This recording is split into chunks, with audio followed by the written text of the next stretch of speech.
Madame, Monsieur, bonsoir et merci de votre fidélité à la première édition d'information de la soirée sur le Oula. Voici le sommaire. Le temps demeure très hivernal sur la plupart de nos régions. Pluie, neige et temps froid persistent tout au long de la semaine. En région montagneuse, la mobilisation des différents acteurs se poursuit pour garantir la sécurité au niveau des principaux axes routiers et désenclaver la population. Nous suivrons le reportage dans la province d'Ifrane.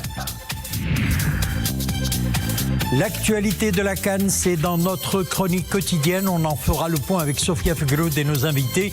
La CAN est une fête footballistique. La passion du foot est célébrée aux quatre coins du royaume. Dans ce journal, nous avons tendu le micro aux supporters. Une ambiance survoltée, vous allez le voir.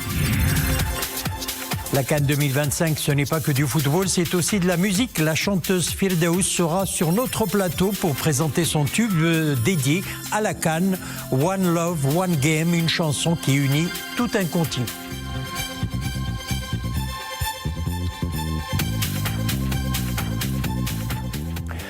Le froid est bien installé sur la majeure partie du royaume. Le temps hivernal continuera d'intéresser plusieurs régions du pays. Ces dernières 24 heures, la ville de Salé a enregistré la hauteur la plus importante de ces fortes précipitations que connaît le royaume avec 77 mm. 46 ont été enregistrés à Rabat, 39 à Kenitra, 36 à Tanger. Tanger-Port, 34 mm, Sidi Slimane, 27 mm, 26 à Chefchaouen, 25 à El Jadida, 23 à Larache, 21 mm ont été enregistrés à Meknes, 19 à Ifrane, 16 à Mohammedia, 14 à Ben Slimane, 13 mm enregistrés à Tétouan et Safi, Tit Mellil et Fez, 9 mm, Noasser, 8 mm, Teza et Casablanca, 7 mm. Et cet épisode neigeux et pluvieux se poursuit cette semaine. Dans un bulletin d'alerte de niveau orange, la Direction générale de la météorologie annonce de fortes pluies, parfois orageuses, entre 30 et 50 mm. Aujourd'hui et demain, dans les provinces qui s'affichent à l'écran, des chutes de neige de 20 à 40 cm au-delà de 1500 mètres d'altitude sont attendues durant cette même période dans les provinces de Midelt, Boulmens, Fro, Ifrane, Al-Haouz, Azila, les Ouarzazate. Et puis le froid persiste de jeudi à samedi. Une vague de froid touchera les provinces de Midelt, Boulmen, Tinrir, Azila, Chichawa, Ouarzazate, Al-Haouz, Taroudant et Ifrane. Le mercure descend sous la barre des moins 7 degrés. Plusieurs régions montagneuses du royaume connaissent donc d'importantes chutes de neige qui affectent la mobilité des habitants, nécessitant une mobilisation renforcée des différents acteurs pour garantir la sécurité au niveau des principaux axes routiers et surtout désenclaver la population des zones montagneuses. Reportage Ahmed El Fadeli, Mohamed Natek, Mariam Lemessi. Sur la route nationale reliant El Hajeb et Aïtoufla, la beauté des cèdres enneigés est saisissante. Un silence immaculé, vite percé par le bruit de ces gros engins. Les déneigeuses avancent sur plusieurs kilomètres, repoussant sur leur passage des montagnes de poudreuse. 80 cm par endroit, des interventions décisives car derrière se jouent parfois des urgences. Celle-ci a permis le passage d'un patient atteint d'une insuffisance rénale attendu pour une séance de dialyse. La circulation est très compliquée. Sans le déblaiement de la route, nous n'aurions pas pu quitter notre quartier. Cette intervention nous permettra de rallier la ville d'Ifrane à temps pour une séance de dialyse. Quelques kilomètres plus loin, la neige s'abat encore. Par endroits, les flocons atteignent le mètre, effaçant le travail des déneigeuses. Une barrière est alors installée pour couper la route. Je roulais lentement quand j'ai aperçu une barrière à l'entrée de la forêt d'Azrou. Les agents chargés du déneigement nous ont alertés que la chaussée est devenue dangereuse, la visibilité étant réduite par le blizzard. Même après déneigement, le vent soufflait fortement et ramenait constamment la neige sur la chaussée. Pour des raisons de sécurité, nous avons procédé à la fermeture temporaire de cet axe routier. En attendant une accalmie, le centre d'hémodialyse d'Ifrane reçoit ses patients à temps et en toute sécurité. Plusieurs de nos malades habitent des zones éloignées du centre-ville, parfois très difficiles d'accès. Ces interventions sont vitales pour leur permettre de se déplacer et ne pas manquer leurs séances. Nous en appelons les automobilistes à la plus grande vigilance. La route nationale numéro 13 restera coupée aujourd'hui et demain en raison des conditions météorologiques. Il est recommandé d'emprunter une déviation, sinon éviter complètement l'axe menant à Ifrane jusqu'à accalmie de la neige. Avant de prendre le volant, restez attentifs et avancez avec prudence. La vigilance est essentielle pour que votre trajet sur ce décor féerique ne dévoile pas sa part d'imprévu. Direction à présent l'Allemagne qui compte une importante communauté marocaine très attachée à son pays d'origine. Une communauté dont l'apport à la société d'accueil est indéniable et ce dans plusieurs domaines. À Munich, le ministre délégué chargé de l'investissement, de la convergence et de l'évaluation des politiques publiques est allé à la rencontre d'un grand réseau de compétences marocaines d'Allemagne. L'idée est de les encourager à investir dans leur pays d'origine car le Maroc d'aujourd'hui regorge d'opportunités d'affaires dans des secteurs hautement stratégiques. Nissil Hamdaoui, Samir Barka. En Allemagne, la communauté marocaine est estimée à un peu plus de 300 000. Une population majoritairement jeune, de plus en plus active dans des secteurs stratégiques, comme l'aéronautique, l'automobile ou encore l'industrie pharmaceutique. Dans la grande métropole de Munich, la fine fleur des compétences marocaines a été conviée à une cérémonie organisée par le ministre chargé de l'investissement, de la convergence et de l'évaluation des politiques publiques. Karim Zidane connaît bien ce réseau de compétences pour avoir lui-même vécu en Allemagne pendant 35 ans. Pour le ministre, il est temps d'inciter la diaspora à investir en masse dans le pays d'origine. Sa Majesté le Roi souhaite voir le nombre d'investissements directs des Marocains résidant à l'étranger augmenter, car actuellement leurs investissements ne représentent que 10%. L'idée est qu'on puisse atteindre les 30%.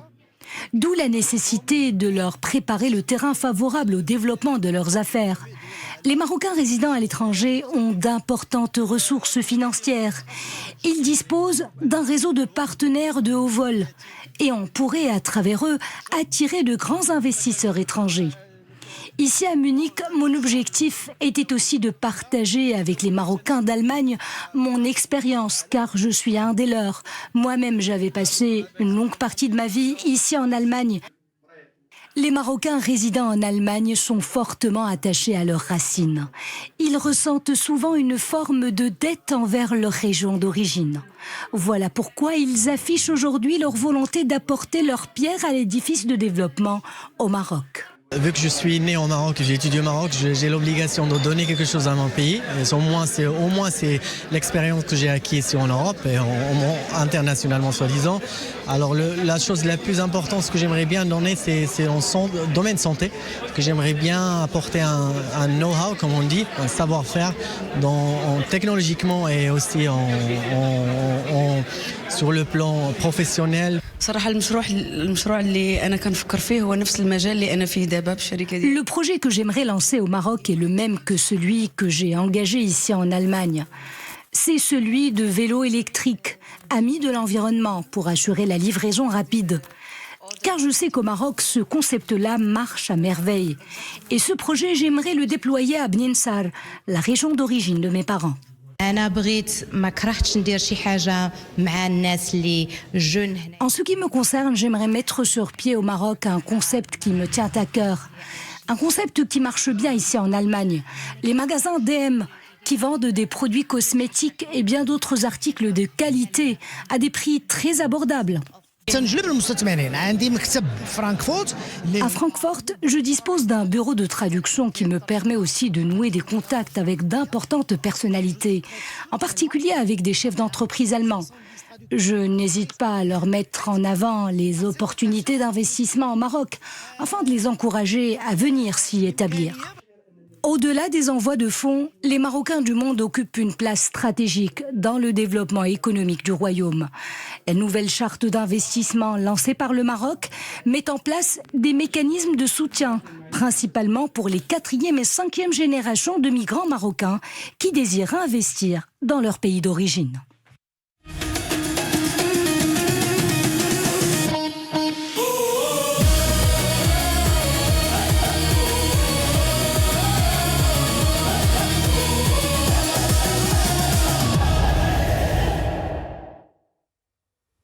Et on passe à présent à la chronique Cannes. La grande fête du football africain se poursuit. Le tournoi continental entame aujourd'hui son 4e jour avec de belles affiches au programme. Tout dans la chronique Cannes. Et c'est avec ce soir Sophia Fegrout. Bonsoir. Bonsoir Boubker, bonsoir Alors à tous et à tous. nous allons décortiquer donc dans notre chronique spéciale Cannes 2025 les temps forts de la compétition et surtout revenir en détail sur les préparatifs des Lions de l'Atlas.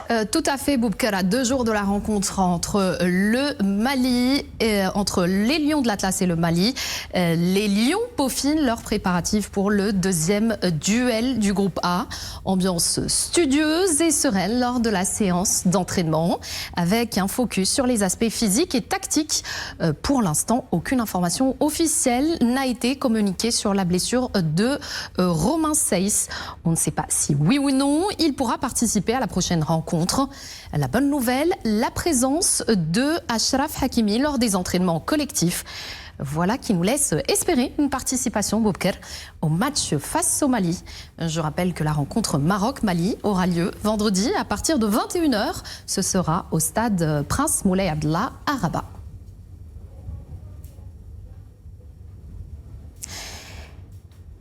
Oui. Et nous accueillons en duplex depuis Tanger le journaliste sénégalais Ibrahima Mboup, puisque vous commentez tous les matchs de la sélection du Sénégal. Ibrahima, bonsoir. Bonsoir Sophia.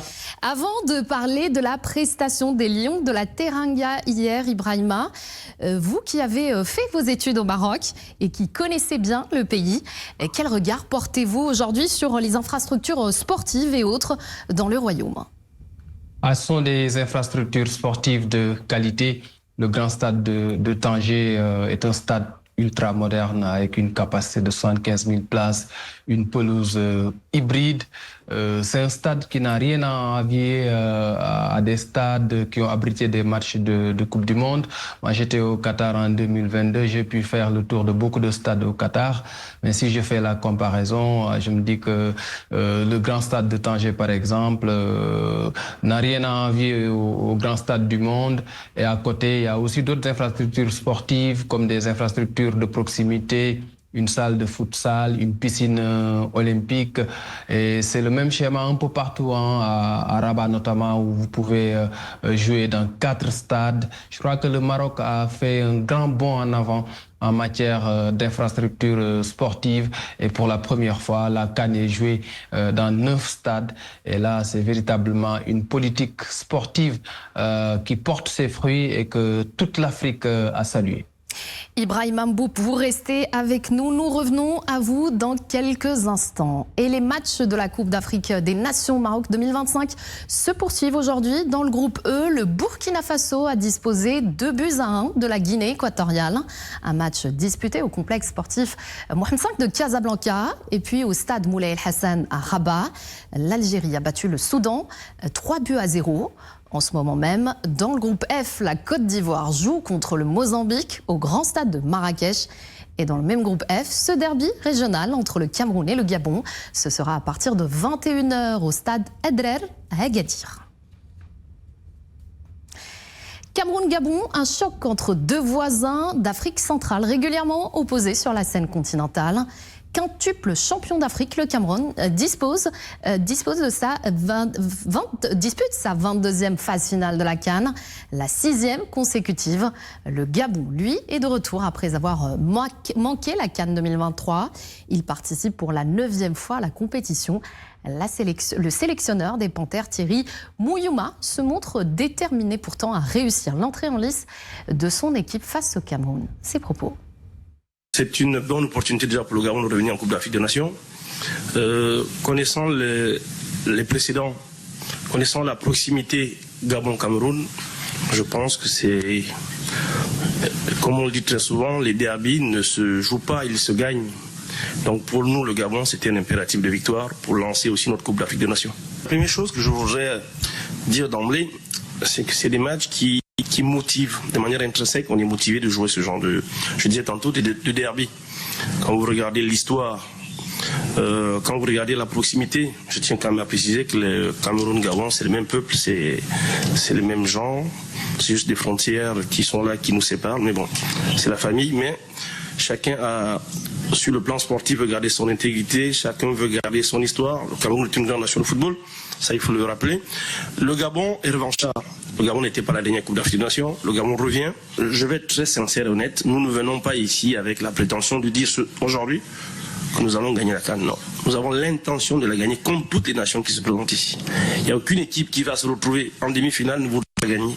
Et aucune autre équipe ne va arriver en finale et ne voudra pas gagner. Toutes les équipes ici veulent gagner la CAN. Alors Sophia, les équipes maghrébines se sont bien comportées lors de leur première rencontre. Il y a eu le Maroc 1-0 face donc à l'équipe des Comores. L'Algérie à l'instant... 2-0. 2-0, pardon.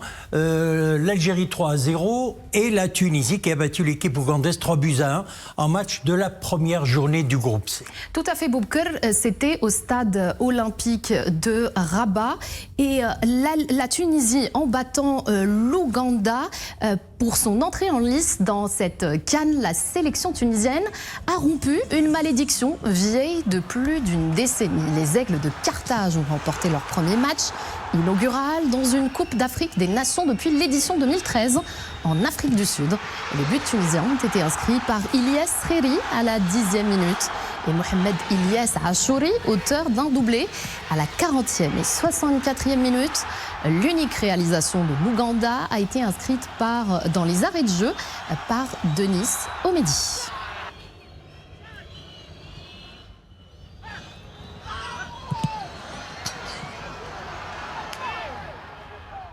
La Tunisie prend la première place du groupe C devant le Nigeria qui s'est imposé plus tôt 2-1 contre la Tanzanie.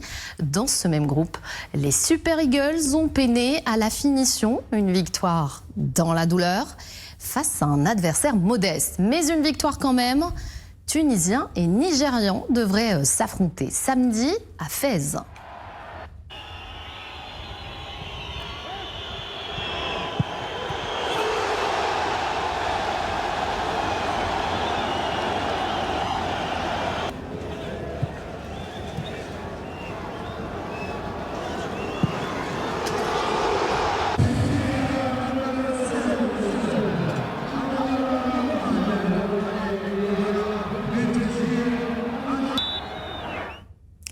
Et puis, très belle entrée en lice du Sénégal également. Hier, les Lions de la Teranga se sont imposés face au Botswana 3-0. Match disputé au grand stade de Tanger. Les deux premiers buts de la sélection sénégalaise ont été inscrits par l'attaquant Nicolas Jackson à la 40e, puis à la 58e minute. Dans les tout derniers instants du match, le remplacement Pape Chérif Ndiaye a ajouté un troisième but. La sélection sénégalaise occupe ainsi la tête du groupe à la différence des buts devant l'équipe congolaise qui s'est imposée face à son homologue béninois sur le score d'1-0 lors du match disputé hier au stade El Medina à Rabat. Revenons donc à notre invité, le journaliste sénégalais Ibrahima Mboup en duplex depuis Tanger, là où le Sénégal a disputé son match d'ouverture hier. Ibrahima, le Sénégal a signé une belle entrée en la matière avec un 3-0 face au Botswana. La sélection sénégalaise n'a pas joué à se faire peur. Qu'est-ce que cela dit de la maîtrise du jeu? C'est un match maîtrisé de bout en bout par les Lions du Sénégal. Il y avait un bon contenu, il y avait beaucoup d'implication, du sérieux, de la concentration. On a vu des Lions qui avaient faim et qui ont voulu assumer leur statut de favoris dans cette Coupe d'Afrique des Nations. Ce n'est jamais évident de jouer face à des équipes anglophones comme celle du Botswana qui ont souvent un bloc compact, un bloc bas. Et en plus, ce sont des équipes très physiques. Mais je pense que les joueurs sénégalais ont respecté les consignes du coach Pape Thiaw. Ils ont fait un très bon match. Ce qu'on peut regretter par ailleurs, c'est le nombre d'occasions ratées. Le Sénégal a eu 17 tirs cadrés dans cette rencontre pour ne marquer que 3 buts. Je pense que c'est la seule tache noire dans la prestation des Lions du Sénégal dans ce match face au Botswana. Mais je pense que dans l'ensemble, c'est une bonne entrée en lice. Le Sénégal a donné un signal fort en disant aux autres équipes qu'il est là et que c'est un favori parmi tant d'autres dans cette compétition. Et nous avons surtout vu un Nicolas Jackson très en forme hier, le joueur du Bayern de Munich, auteur d'un doublé. Oui, Nicolas Jackson est un joueur souvent critiqué parce qu'il rate énormément d'occasions. Mais je crois que c'est un joueur très talentueux. C'est sa deuxième Coupe d'Afrique des Nations et le coach Pape Thiaw croit en lui.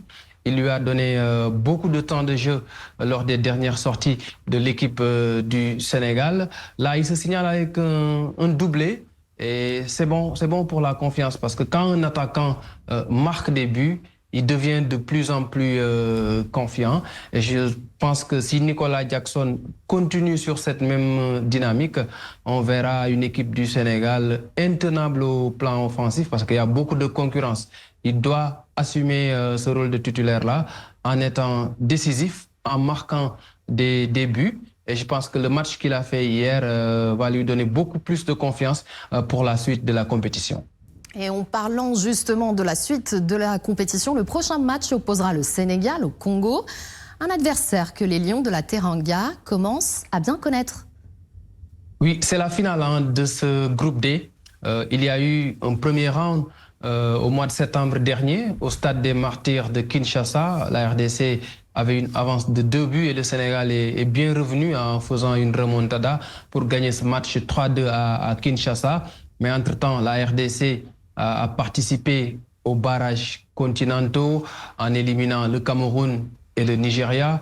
Et la RDC va jouer au mois de mars les barrages intercontinentaux. Entre-temps, cette équipe congolaise a eu une montée en puissance et a eu beaucoup plus de confiance. Et certains de ces joueurs qui avaient un manque de temps de jeu en club en début de saison ont pu enchaîner les matchs. Je m'attends à une autre paire de matchs samedi entre Sénégalais et Congolais. L'équipe de la RDC sera très revancharde. Elle ne voudra pas concéder une seconde défaite face au Sénégal. C'est un match tant attendu ici à Tanger. Même le public marocain sera intéressé par cette affiche. C'est la finale du groupe. L'équipe qui sortira victorieuse de ce duel va assurément occuper la première place à l'issue des 3 premières journées. Ibrahima Mboup, journaliste et commentateur sportif sénégalais, merci d'avoir répondu à nos questions. Merci Sophia. Et surtout, bonne chance pour le Sénégal pour la suite de la compétition. Une Coupe d'Afrique des Nations n'est pas seulement ce qui se passe sur la pelouse, c'est aussi et surtout ce qui se vit dans les tribunes, dans les rues et dans les fan zones. Avec des chants, des couleurs et des émotions, les supporters font battre le cœur de la CAN. Notre équipe est allée à leur rencontre à Tanger et à Casablanca. Abdelhamid Jebran, Amil Lamkhida, Mustafa Ouda et Zakaria Mokinbillah. Une ambiance de fête règne sur cette fanzone de Casablanca. Pour ces supporters issus de différents pays participant à la CAN, suivre les matchs dans cet espace convivial ajoute un charme supplémentaire à la compétition. Communauté étudiante, touristes, supporters inconditionnels des équipes nationales, ces visiteurs arrivent des 4 coins du continent et mettent de l'ambiance. Les gens sont contents d'être là. Et puis le match, ça se passe bien, franchement. Les Marocains sont des frères. Nous sommes des Sénégalais, on est ensemble, on est des frères, comme vous le dites. Ouais. Donc merci pour l'accueil et l'organisation aussi, ça se passe très bien. L'accueil est chaleureux aussi, on se sent comme chez nous. Et franchement, entre le Maroc et le Sénégal, ça a toujours été comme ça. Au calme, rien à dire, ça va. On adore Casa. Même ambiance de fête à Tanger. La première rencontre qui a opposé le Sénégal au Botswana a été rehaussée par une forte présence des supporters. Un événement qui a connu une forte présence des correspondants de médias étrangers, unanimes pour saluer la bonne organisation de la compétition et l'accueil chaleureux des différentes délégations. On savait ce qui nous attendait au Maroc en termes d'infrastructure. Ils sont déjà prêts pour ça. Parce que quand tu es dans la co-organisation du mondial, forcément les infrastructures vont suivre. Après, côté ambiance aussi, le Sénégal et le Maroc sont des pays frères. En tout cas, ici, il y a de l'ambiance parce qu'il y a une forte communauté sénégalaise. Et sur le plan organisationnel aussi, il faut dire que ça se passe bien. On est très bien accueillis et on se sent chez nous, quoi. On a été trop bien accueillis. Franchement, le Maroc, vous nous avez gâté le Sénégal. Franchement, merci beaucoup. Merci les Marocains. On est très impressionnés de la manière dont le pays organise la CAN, sur le plan organisationnel, sur les accès, sur la disponibilité des billets. Vraiment, c'est super. Animation, écran géant, restauration et espaces de loisirs. Les fan zones constituent des lieux incontournables pour les supporters. En plus des services qui leur sont proposés, les visiteurs peuvent suivre la CAN dans des conditions confortables et sécurisées, faisant des villes abritant les compétitions de véritables espaces de fête et de symbiose autour de la passion footballistique.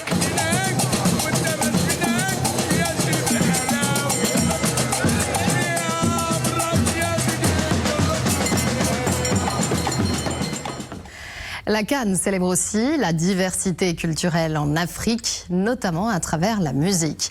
Nous accueillons en plateau aujourd'hui la chanteuse, autrice et compositrice Ferdaous. Bonjour et merci d'être venue. Merci à vous de me recevoir. Avant de parler de votre chanson et de votre amour pour l'Afrique, je vous propose de découvrir votre titre One Love, One Game. Écoutons.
Ferdaous, nous venons d'écouter un extrait de votre titre One Love, One Game. Alors, comment vous avez pu traduire cette passion, cette ferveur africaine dans la composition de votre chanson ? Tout d'abord, je vous remercie de me recevoir et de me donner l'occasion justement d'exprimer mon amour et mon attachement pour la musique et justement de partager ma passion avec le public marocain. C'est un travail qui est né d'environ une année de recherche et d'expérimentation, qui m'a pris beaucoup de temps, mais avec beaucoup d'amour et de passion. J'ai essayé quand même de représenter le Maroc dignement, qui est un pays ouvert vers le monde, vers les autres. Et j'ai essayé aussi de mélanger les différentes langues, l'anglais qui est parlé de manière universelle et mondiale, le marocain qui est ma langue initiale et puis le swahili qui est une langue parlée au niveau de l'Afrique de l'Est et c'est une langue qui se rapproche un petit peu de l'arabe. Donc j'ai essayé quand même de me mettre à la place de l'auditeur pour transmettre cette fierté et je suis très contente justement de vivre cette expérience que le Maroc vit actuellement, l'organisation de la CAN. Donc pour moi c'était une petite contribution à mon échelle pour justement être à la hauteur de cet événement et de cette rencontre du football. Du football africain. Derrière chaque composition, il y a un vécu, il y a un message. Qu'est-ce que vous voulez dire aujourd'hui aux enfants du continent qui écoutent votre chanson? Oui, alors justement, comme je dis, c'était un travail de réflexion. Il y avait des messages qui me tenaient à cœur, que je voulais mettre en valeur à travers cette chanson, comme par exemple l'hospitalité marocaine, la générosité du Marocain à travers les petits clins d'œil de mots de Hlib ou Tmar que j'ai employés dans la chanson, dans la partie marocaine. Et puis aussi montrer l'évolution et le développement que connaît le Maroc sous la direction et sous la conduite éclairée et visionnaire de Sa Majesté le roi Mohamed VI, que Dieu l'assiste. Et bien sûr aussi mettre l'accent sur la fierté des Marocains pour la récupération de notre Sahara marocain.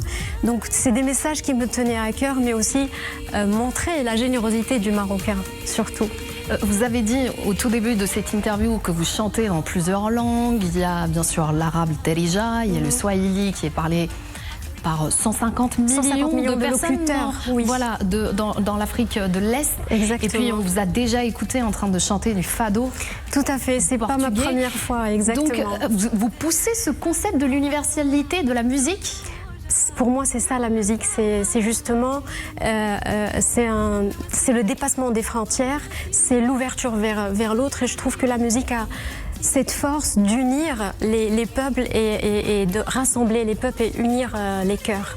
Donc à travers cette chanson, en fait, j'ai déjà fait des expériences de métissage entre les différentes cultures. J'aime bien vagabonder avec mon esprit à la découverte de nouvelles cultures, de faire connaître ma culture. Et en fait, je pense que je suis l'ADN de mon pays, c'est-à-dire le Maroc qui est toujours ouvert à accueillir, à accepter l'autre et à être une terre d'accueil et de paix. Alors je vais me permettre de vous demander une petite chanson a cappella avant de nous quitter. Vous choisissez le registre que vous voulez. Je vais vous choisir une chanson en swahili qui s'appelle Malaika et qui veut dire Melek.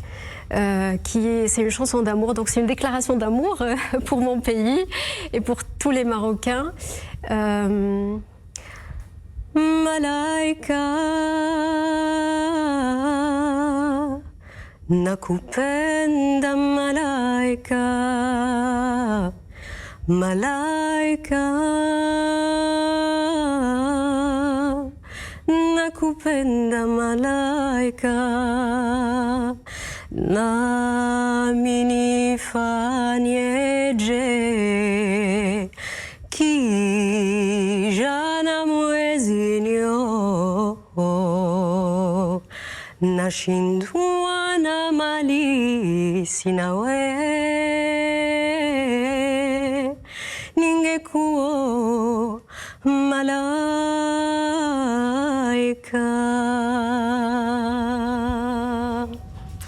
Merci Firdaus, et j'entends les applaudissements en régie. Je tiens, juste à préciser qu'il y a une effervescence et une énergie incroyable à la régie, et je tiens à remercier toute l'équipe, car c'est vrai que moi aussi des fois je suis de l'autre côté de l'écran, mais bravo et franchement merci pour tout ce que vous faites. Et je me joins à vous pour les remercier. Oui. Qu'est-ce qu'on aurait pu espérer? On n'aurait pas pu espérer mieux pour la fin de cette chronique. Moi j'ai été transporté dans les ruelles du Tchado à Lisbonne. Ah, c'est gentil. Voilà, c'est tout pour ce journal spécial Cannes Moubker. Je vous donne rendez-vous demain. Effectivement, rendez-vous demain pour une nouvelle chronique Cannes, donc demain 18h30. Inch'Allah.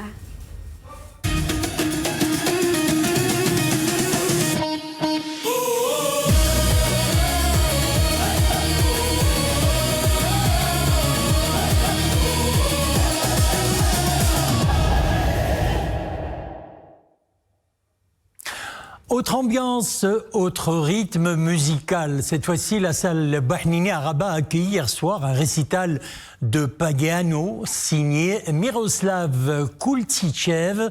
Il est professeur au conservatoire de Saint-Pétersbourg. Au programme des œuvres de Tchaïkovski et Chopin, soirée musicale organisée par le Centre russe de la science et de la culture arabe en partenariat avec la Maison de la musique de Saint-Pétersbourg. Maria Witt.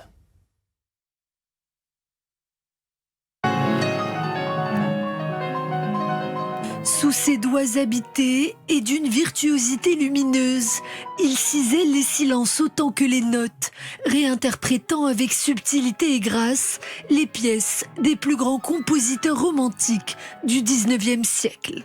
Le temps d'un récital, Miroslav Kultisev donne à sentir les affres de la passion, entre fougue et délicatesse, fuite et tempête intérieure.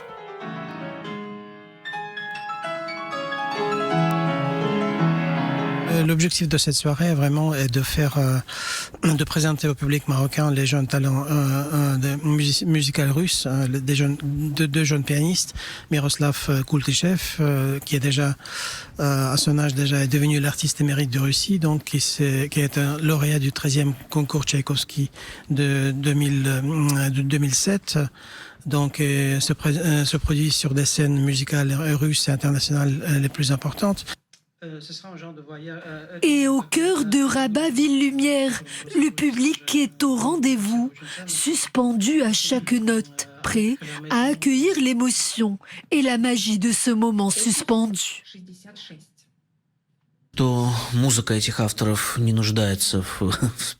Je vais interpréter de la musique romantique, notamment des pièces de Chopin et de Tchaïkovski.